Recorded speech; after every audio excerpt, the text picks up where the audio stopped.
Hello friends. अगली सुबह से पहले शहरज़ाद ने नई कहानी शुरू करते हुए कहा कि पहले ज़माने में बसरा बगदाद के अधीन था। बगदाद में खलीफा हारून रशीद का राज था और उसने अपने चचेरे भाई जुबैनी को बसरा का हाकिम बनाया था। जुबैनी के दो मंत्री थे, एक का नाम था खाकान और दूसरे का सुए खाकान। खाकान उदार और क्षमाशील था और इसीलिए बड़ा लोकप्रिय था। सुए खाकान उतना ही क्रूर और अन्यायी था और प्रजा उससे रुष्ट थी। सुए खाकान अपने सहयोगी मंत्री खाकान के प्रति भी विद्वेष रखता था। एक दिन जुबैनी ने खाकान से कहा कि मुझे एक दासी चाहिए जो अति सुंदर हो तथा गायन वादन तथा अन्य विद्याओं में भी निपुण हो। खाकान के बोलने के पहले ही सुए खाकान बोल उठा, ऐसी लौंडी तो 10,000 अशरफी से कम में नहीं आएगी। जुबैनी ने आंखें तरेर कर कहा, तुम समझते हो 10,000 अशरफिया मेरे लिए बड़ी चीज़ है। यह कहकर उसने खाकान को 10,000 अशरफिया दिलवा दी। खाकान ने घर आकर दलालों को बुलाया और उनसे कहा कि तुम जुबैनी के लिए अति सुंदर और सारी विद्याओं कलाओं में निपुण एक दासी तलाश करो, चाहे जितने मोल की हो। सारे दलाल इच्छित प्रकार की दासी ढूंढने में लग गए। कुछ दिनों के बाद एक दलाल खाकान के पास आकर बोला कि एक व्यापारी ऐसी ही दासी लाया है जैसी आपने कहा था। खाकान के कहने पर दलाल उस व्यापारी को दासी समेत ले आया। खाकान ने आकर जांच परख की तो दासी को हर प्रकार से गुण संपन्न पाया और जुबैनी की आशा से अधिक सुंदर भी पाया। उसने व्यापारी से उसका दाम पूछा तो उसने कहा, स्वामी, यह रत्न तो अनमोल है, किंतु मैं आपके हाथ मात्र 10,000 अशरफियों पर बेच दूंगा। इसके लालन पालन और शिक्षा दीक्षा पर मैंने बहुत श्रम किया है। यह गायन वादन साहित्य इतिहास और सारी विद्याओं में पारंगत है और अभी तक अक्षत है। मंत्री ने बगैर कुछ कहे 10,000 अशरफिया गिनवा दी। व्यापारी ने कहा, सरकार, एक निवेदन और है, इसे 1 सप्ताह बाद ही हाकिम के पास ले जाए। कारण यह है कि यह बहुत दूर की यात्रा से बड़ी क्लांत है और 1 हफ्ते के अंदर इसे अच्छा खिलाएंगे पिलाएंगे और 2 बार गर्म पानी से नहलाएंगे तो इसका रूप ऐसा निखरेगा कि आप भी इसे पहचान नहीं सकेंगे। खाकान ने यह बात मान ली। उक्त दासी को उसने अपनी पत्नी के सुपुर्द किया और कहा कि इसे 1 सप्ताह तक खिलाओ पिलाओ और 2 बार गर्म हमाम में भेजो, फिर मैं उसे जुबैनी के सामने पेश करूँगा। उसने दासी से भी, जिसका नाम हुस्न अफरोज़ था, कहा, देख, तुझे मैं अपने स्वामी के लिए मोल लिया हूँ। तू यहाँ आराम से किंतु बड़ी होशियारी से रह। खबरदार किसी पुरुष से तेरा संसर्ग न हो। खास तौर से तू मेरे जवान बेटे नूरुद्दीन से सावधान रहना। वह दिन में कई बार अपनी माँ के पास आया करता है। हुस्न अफरोज़ ने खाकान से कहा, सरकार, आपने बहुत अच्छा किया जो मुझे यह चेतावनी दे दी। अब आप इत्मीनान रखिए, आपकी आज्ञा के विरुद्ध कोई बात नहीं होगी। खाकान इसके बाद दरबार को चला गया।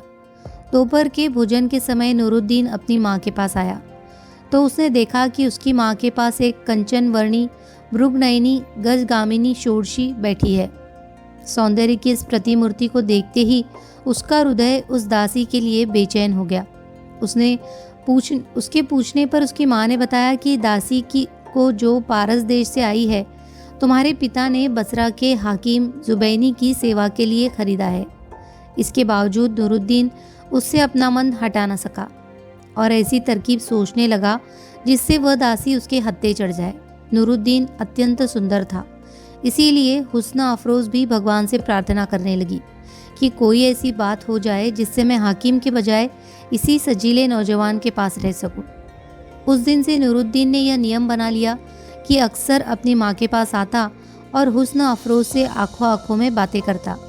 हुस्न अफरोज़ भी खाकान की पत्नी की आग बचाकर नूरुद्दीन से प्रेम पूर्वक आंखें मिलाती और संकेत ही में अपने हृदय की अभिलाषा कहती। यह मौन दृष्टि विनिमय कब तक चुपता। नूरुद्दीन की माँ उसका इरादा समझ गई और उससे बोली, प्यारे बेटे, अब भगवान की दया से तुम जवान हो गए हो। अब तुम्हारे लिए उचित नहीं है कि स्त्रियों में अधिक बैठो। तुम दोपहर का भोजन करके तुरंत बाहर मर्दाने में चले जाया करो। नूरुद्दीन ने विवशता में यह मान लिया। 2 दिन बाद खाकान की पत्नी ने कुछ दासियों के साथ हुस्न अफरोज को हम्माम में भेजा। उन्होंने उसे गर्म पानी से मल मल कर नहलाया और फिर नए सुनहरे कपड़े पहनाए। जब वह खाकान की पत्नी के पास आई तो बुढ़िया उसे न पहचान सकी और बोली, बेटी तुम कौन हो, कहाँ से आई हो? उसने हंसकर कहा, मैं आपकी दासी हुस्न अफरोज हूँ, केवल स्नान करके आई हूँ। आपने जो दासियाँ मेरे साथ भेजी थी वे भी कह रही थी कि तुम स्नान के बाद इतनी अच्छी हो गई हो कि पहचानी नहीं जाती। खाकान की पत्नी ने कहा, सचमुच तुम पहचानी नहीं जाती। दासियों ने यह बात तुम्हारी खुशामद में नहीं कही थी, मैं भी तो तुम्हें नहीं पहचान सकी। अच्छा, यह बताओ कि हम्माम में अभी कुछ गर्म पानी बचा है या तुमने सब खर्च कर डाला? मैंने भी बहुत दिन से नहीं नहाया है और नहाकर तरोताज़ा होना चाहती हूँ। हुस्न अफरोज ने कहा, ज़रूर नहाइए, अभी काफ़ी गर्म पानी हम्माम में मौजूद है। खाकान की पत्नी ने हम्माम में जाने से पहले 2 दासियों को हुस्न अफरोज की रक्षा के लिए नियुक्त किया और कहा कि इस बीच अगर नूरुद्दीन आए और हुस्न अफरोज के पास जाने का प्रयत्न करे तो तुम उसे ऐसा न करने देना। यह कहकर वो हम्माम में चली गई और मल मल कर नहाने लगी। संयोग से उसी समय नूरुद्दीन आ गया। उसने देखा कि माँ अभी हम्माम से देर तक नहीं निकलेगी, यह अच्छा मौका है। वह हुस्न अफरोज का हाथ पकड़कर उसे एक कमरे में ले जाने लगा। दासियों ने उसे बहुत रोका, लेकिन वह कहाँ मानने वाला था। उसने दोनों दासियों को धक्के देते हुए महल के बाहर निकाल दिया और खुद हुस्न अफरोज को लेकर कमरे में चला गया और द्वार अंदर से बंद कर लिया। हुस्न अफरोज तो स्वयं उस पर मुग्ध थी। जिन दासियों को उसने धकिया कर निकाला था वे रोती पीटती हम्माम के दरवाजे पर पहुंची और मालकिन का नाम लेकर गुहार करने लगी। खाकान की पत्नी ने पूछा तो दोनों ने सारा हाल बताया। वह घबराहट के मारे कांपने लगी और बगैर नहाए ही अपने महल में आ गई। इतनी देर में नूरुद्दीन भोग विलास करके महल से बाहर जा चुका था। खाकान की पत्नी को सिर पिटते देख कर हुस्न अफरोज को आश्चर्य हुआ। उसने पूछा, मालकिन ऐसी क्या बात हो गई, आप इतनी व्याकुल क्यों है? ऐसा क्या हुआ कि आप बगैर स्नान किए ही आ गई? उसने दांत पीसकर कहा, कमबख्त, तू मुझसे पूछती है कि क्या हुआ? तुझे नहीं मालूम कि क्या हुआ? मैंने तुझे बताया नहीं था कि तू जुबैनी की सेवा के लिए खरीदी गई है? फिर तूने नूरुद्दीन को अपने पास क्यों आने दिया? हुस्न अफरोज ने कहा, मालकिन, माँ, इसमें क्या गलती की है मैंने? यह ठीक है कि सरकार ने मुझे बताया था कि मैं हाकिम के लिए खरीदी गई हूँ, किंतु इस समय आपके पुत्र ने मुझसे कहा था कि मेरे पिता ने तुम्हें मेरी सेवा में दे दिया है और तुम्हें बसरा के हाकिम के पास नहीं भेजेंगे। अब जब मैं उनकी हो ही गई तो उन्हें क्यों रोकती? फिर सच्ची बात है कि उन्हें जब से देखा था मेरा मन उनसे मिलने को लालायित था। मैं खुद ही चाहती हूँ कि जीवन भर उनकी चरण सेवा करूँ और बसरा के हाकिम जुबैनी का कभी मुंह भी न देखूं। खाकान की पत्नी बोली, हृदय तो मेरा भी इसी में प्रसन्न होगा कि तू नूरुद्दीन के पास रहे, किंतु उस लड़के ने झूठ बोला है। मुझे तो डर यह है कि मंत्री जब ये सुनेंगे तो उसे मरवा डालेंगे। अब मैं रोऊं नहीं तो क्या करूं? इतने में मंत्री भी आ गया। उसने पत्नी से रोने का कारण पूछा। मंत्री की पत्नी ने कहा, सच्ची बात छुपाने से कोई लाभ नहीं। मैं हम्माम में नहाने गई थी, इसी बीच तुम्हारे इकलौते पुत्र ने यह कहकर कि इस लौंडी को खराब कर डाला कि तुमने वह लौंडी उसे दे दी थी। तुमने उसे लौंडी दी है या नहीं? खाकान यह सुनकर सिर पीटने लगा और चिल्ला चिल्ला कर कहने लगा कि इस बदमाश लड़के ने हम सबका नाश कर दिया। हाकिम जुबैनी के लिए ली हुई अक्षत दासी को खराब कर दिया, मेरी सारी प्रतिष्ठा मिट्टी में मिला दी। और सिर्फ अपमान की ही बात नहीं है, हाकिम को यह मालूम होगा तो वह मुझे मरवा भी डालेगा और उस अभागे को भी। उसकी पत्नी ने कहा, स्वामी, जो हो गया उस पर अफसोस करने से क्या लाभ? मैं अपने सारे जेवर उतारे देती हूँ, इन्हें बेचने पर 10,000 अशरफिया तो मिल ही जाएगी। तुम उनसे दूसरी दासी खरीद लेना और हाकिम को दे देना। मंत्री ने कहा, क्या तुम समझती हो कि मैं 10,000 अशरफियों के लिए रो रहा हूँ या इतनी रकम खुद खर्च नहीं कर सकता? मुझे दुख इस बात का है कि मेरी प्रतिष्ठा खतरे में है। सुए खाकान ज़रूर हाकिम से कह देगा कि मैंने जो दासी हाकिम के लिए खरीदी थी वह अपने बेटे को दे डाली। उसकी पत्नी ने कहा, सुए खाकान निसंदेह तुम्हारा शत्रु है, किंतु हमारे घर के अंदर का हाल उसे क्या मालूम? फिर अगर कोई चुगली भी करे तो तुम हाकिम से कह देना कि मैंने आपके लिए एक दासी खरीदी ज़रूर थी, किंतु उसकी शरीर परीक्षा से ज्ञात हुआ कि वह आपके योग्य नहीं थी। इस तरह सुए खाकान की शिकायत का कोई प्रभाव नहीं रहेगा। इधर तुम फिर दलालों को बुलवाओ और नई सर्वगुण संपन्न दासी लाने के लिए कहो। पत्नी के समझाने से मंत्री को ढाढ़स हुआ। उसका नूरुद्दीन पर उतना क्रोध न रहा, किंतु वह उसे क्षमा भी नहीं कर सका। नूरुद्दीन अपने पिता से छुपकर रात के समय महल में आता और सुबह पिता के जागने से पहले बाहर चला जाता। फिर भी उसकी माँ को यह भय और चिंता लगी रहती कि कभी मंत्री ने नूरुद्दीन को देखा तो उसका क्रोध फिर भड़क उठेगा और वह उसे ज़रूर मार डालेगा। उसने एक दिन अपने पति से यह बात पूछी तो उसने कहा कि मैं पाऊंगा तो ज़रूर उसे मार डालूंगा। पत्नी ने कहा, देखो वो तुम्हारा इकलौता बेटा है, जवानी में आदमी से भूल हो ही जाती है, उससे भी हो गई। रही यह बात कि उसे अपने अपराध की गंभीरता का पता चल जाए तो उसकी तरकीब मैं बताती हूँ। तुम उसे पकड़ लेना और मारने के लिए तलवार निकाल लेना, फिर मैं तुम्हारी खुशामद करके उसे छुड़ा लूँगी। मंत्री को यह सुझाव पसंद आया। दूसरे दिन सवेरे पत्नी के इशारे पर मंत्री ने दरवाजे पर जाकर नूरुद्दीन को धर दबोचा और तलवार निकालकर उसे मारने के लिए उठाई। तभी उसकी पत्नी ने आकर उसका हाथ पकड़ लिया और बोली, तुम इसे मारना ही चाहते हो तो पहले मुझे मार डालो। नूरुद्दीन ने भी गिड़गिड़ाकर प्राण भिक्षा मांगी और कहा कि इतने से कसूर पर आप मेरी जान लेंगे तो कयामत में खुदा को क्या जवाब देंगे। मंत्री ने तलवार फेंक कर कहा, तुम मेरे नहीं अपनी माँ के पाँव पर गिरो, उसी के कहने पर मैंने तुम्हें छोड़ा है। मैं तुम्हें हुस्न अफरोज भी देता हूँ, लेकिन खबरदार उसके साथ ब्याहता का व्यवहार करना, दासी का नहीं, और उसे किसी दशा में न बेचना। इसके बाद नूरुद्दीन आनंदपूर्वक हुस्न अफरोज के साथ रहने लगा और मंत्री भी उन दोनों की परस्पर प्रीति देखकर प्रसन्न हुआ और संतोष से रहने लगा। जुबैनी के सामने उसने दासी के बारे में वही कह दिया जो उसकी पत्नी ने कहा था। इसके बाद 1 वर्ष बाद की बात है।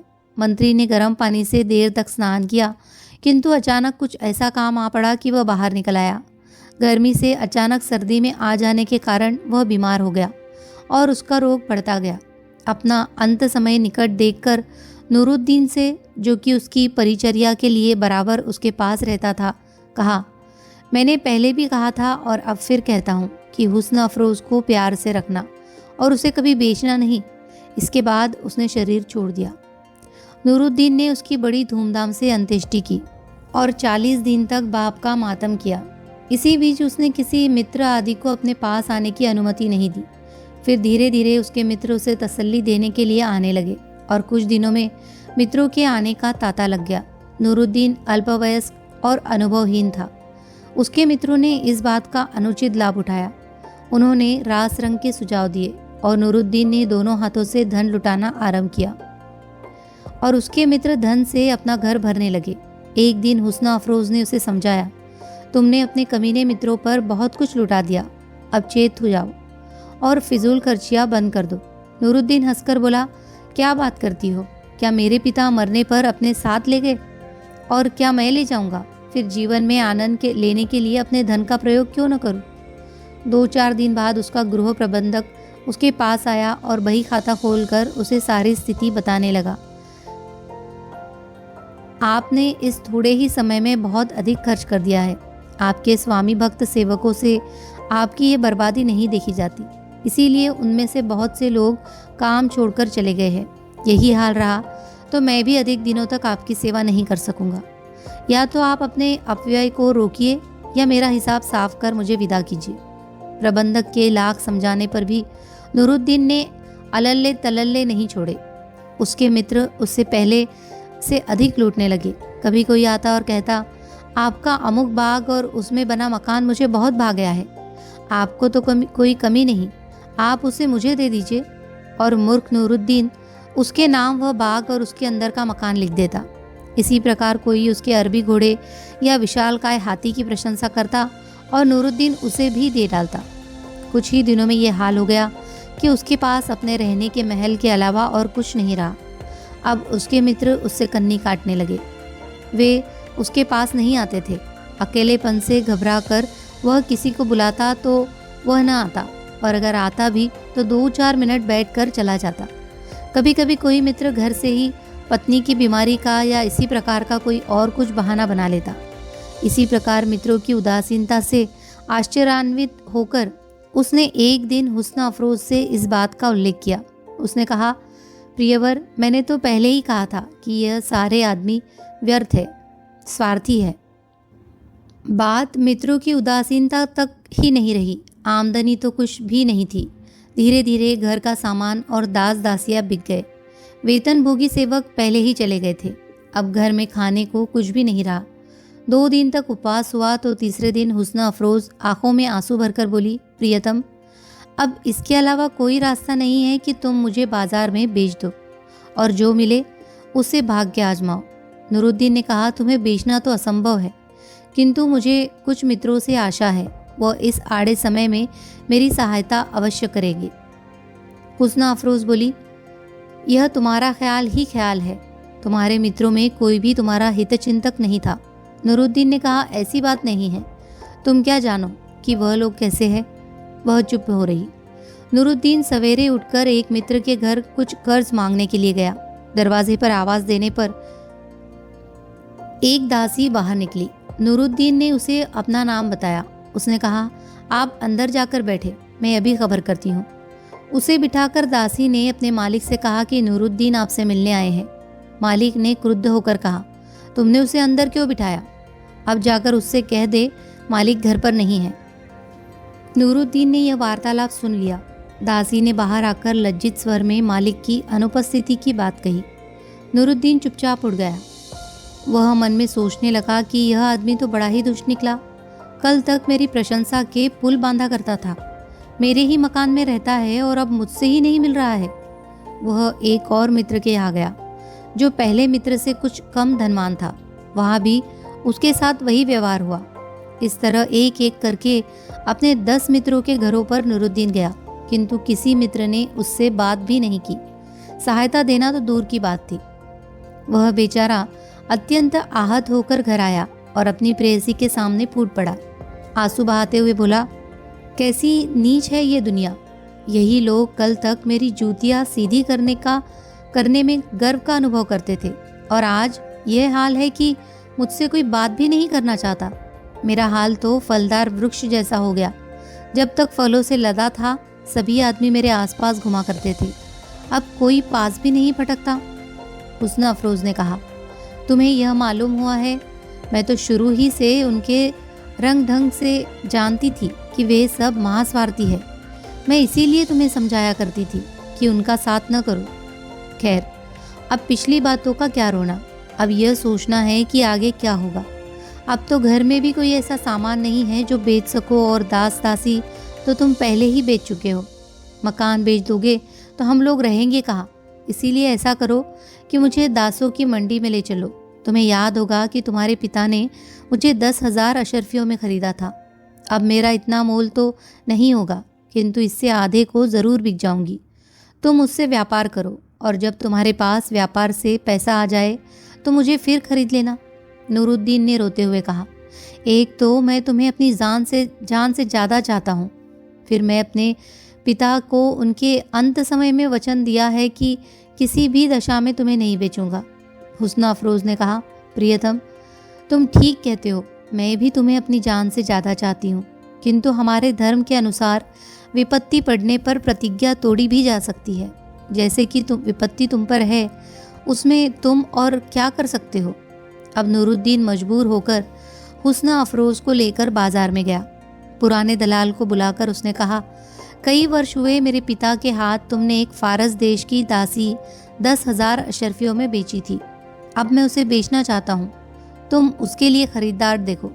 दलाल ने उसकी बात मानकर हुस्ना अफरोज को एक मकान में बंद करके बाहर ताला लगा दिया और जैसे बिकने वाले दास दासियों के साथ करते हैं, फिर वह दासों को खरीदने वाले व्यापारियों के पास गया। उन व्यापारियों ने कई देशों तथा यूनान, फ्रांस, अफ्रीका आदि की दासियां मोल ले रखी थी। दलाल ने उनसे कहा, तुम लोगों ने देश देश की दासियां ले रखी है, किंतु मैं फारस देश की ऐसी दासी तुम्हें दिखाऊंगा जिसके सामने कोई नहीं ठहरेगी। तुम लोगों ने विद्वानों का यह कथन तो सुना ही होगा कि हर गोल चीज़ सुपारी नहीं होती, हर चपटी चीज़ अंजीर नहीं होती, हर लाल चीज़ मांस नहीं होती और हर सफ़ेद चीज़ अंडा नहीं होती। इसी तरह यह दासी जो चीज़ है वह कोई और दासी नहीं हो सकती। दलाल के साथ जाकर व्यापारियों ने हुस्ना अफरोज को देखा। वे कहने लगे कि इसमें संदेह नहीं कि ऐसी सुंदर और बुद्धिमती दासी हमने और कहीं नहीं देखी, लेकिन हम सब मिलकर इसे खरीदेंगे और इसका मोल 4000 अशरफी लगाएंगे। इससे अधिक देना हमारे वश की बात नहीं है। ये कहकर वे मकान के बाहर आकर खड़े हो गए। दलाल भी मकान बंद करने के बाद सौदेबाजी करने के लिए उनके पास आया। इसी बीच दुष्ट मंत्री सुए खाकान की सवारी उधर से निकली। उसने पूछा कि यह भीड़ कैसी है। दलाल ने कहा कि यह सब एक दासी लेने के लिए आए हैं और उसका मोल 4000 अशरफी लगा रहे हैं। सुए खाकान ने कहा, मुझे भी एक अच्छी लौंडी चाहिए, तुम मुझे वह दासी दिखाओ। दलाल ने वजीर को मकान में ले जाकर हुस्न अफरोज को दिखाया। वजीर ने कहा कि मैं 4000 अशरफी इसके लिए दूंगा, अगर कोई इससे अधिक लगाए तो ले जाए। लेकिन इसके साथ ही उसने संकेत ही से सारे व्यापारियों से कह दिया कि खबरदार, इसका अधिक मूल्य न लगाना। इसीलिए वे चुपचाप खड़े रहे। दलाल ने कहा, मैं इसके मालिक को जाकर बताता हूँ कि आपने इसके लिए 4000 अशरफियों का दाम लगाया है। अगर वह इस मूल्य पर बेचने को तैयार हो तो आप निसंदेह दाम देकर इसे अपने घर ले जाए। इसके बाद दलाल नूरुद्दीन के पास आकर बोला, मुझे खेद है कि आपकी दासी उचित से कम मूल्य पर बिक रही है। मैंने व्यापारियों को उसे दिखाया तो वे उसका 4000 अशरफी मूल्य देने को तैयार हो गए। मैं इस फिक्र में था कि कुछ देर और प्रतीक्षा करूं। संभव है कोई आदमी उसका 5-6 हज़ार देने के लिए तैयार हो जाए। उसी समय वजीर सुए खाकान की सवारी निकल रही थी। भीड़ देखकर उसने पूछा कि क्या बात है। ये मालूम होने पर कि एक अच्छी दासी बिक रही है, उसने उसे देखना चाहा और देखने पर उसके लिए 4000 अशरफियाँ लगा दी। साथ ही अन्य व्यापारियों को भी इशारा कर दिया कि इससे अधिक दाम न लगाना। अब बोलो, तुम क्या कहते हो? नूरुद्दीन ने कहा, सुए खाकान हमारे कुटुंब का पुराना दुश्मन है। मुझे ये बिल्कुल मंजूर नहीं कि किसी भी कीमत पर उसके हाथों पर अपनी प्रिय दासी बेचूं। दलाल ने कहा, वैसे तो वही उसके कुछ अधिक दाम लगा सकता है और मैं उसके हाथ दासी बेचने को विवश हो जाऊंगा। लेकिन अगर तुम वास्तव में उसे किसी दाम पर न बेचना चाहो तो सिर्फ एक तरकीब है। मैं उसे वजीर के हाथ में देने लगूं तो तुम उसी समय आ जाना और दासी के मुंह पर झूठ मूठ का थप्पड़ मारकर उसे अपनी ओर घसीट लेना और कहना कि मुझे एक बात पर इस दासी पर क्रोध आ गया था और मैंने प्रतिज्ञा की थी कि बाजार में खड़े खड़े तेरा सौदा कर दूंगा। वह सौदा हो गया और मेरी प्रतिज्ञा पूरी हो गई। अब मैं इसे बेचना नहीं चाहता और किसी दाम पर भी इसे नहीं बेचूंगा। नूरुद्दीन ने दलाल की बात बड़ी खुशी से मंजूर कर ली और चुपके चुपके उसके पीछे दास दासियों के बाजार में पहुंच गया। जिस समय दलाल दासी का हाथ सुए खाकान के हाथ में देने लगा, तभी नूरुद्दीन बीच में आया।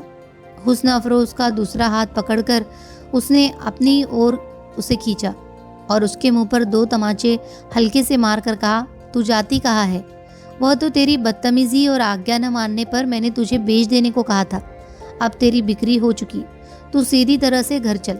यह कहकर नूरुद्दीन उसे घसीटता हुआ अपने घर की ओर ले चला। सुए खाकान कुछ देर तक इस आकस्मिक घटना के कारण स्तंभित सा रहा, क्योंकि उसे यह भी नहीं मालूम था कि लौंडी नूरुद्दीन की संपत्ति है। फिर वह अपमान के कारण क्रोध में जल उठा और घोड़ा दौड़ा कर उसने रास्ते में नूरुद्दीन को जा पकड़ा। उसने नूरुद्दीन के एक कोड़ा मारना चाहा, लेकिन नूरुद्दीन पहले से होशियार था। उसने कोड़े का वार बचाकर सुए खाकान का हाथ पकड़कर उसे घोड़े से नीचे खींच लिया। अब दोनों में मल्ल युद्ध होने लगा। वजीर बूढ़ा था और नूरुद्दीन जवान। उसने वजीर को उठा कर कई बार जमीन पर पटका और खूब रगड़े दिए। बाजार के सारे लोग तमाशा देखने खड़े हो गए। चूंकि सभी सुए खाकान से नाराज थे, इसीलिए सभी चुपचाप उसकी दुर्दशा देखते रहे और किसी ने सुए खाकान की सहायता नहीं की। यहाँ तक कि जब वजीर के नौकर बचाने के लिए बढ़े तो वहाँ उपस्थित लोगों ने उन्हें यह कहकर रोक दिया, तुम लोग इन दोनों के बीच में न पड़ो। तुम्हें मालूम नहीं कि यह नौजवान भी मंत्री पुत्र है, दिवंगत मंत्री खाकान का पुत्र है। इसीलिए वे भी डर कर रुक गए।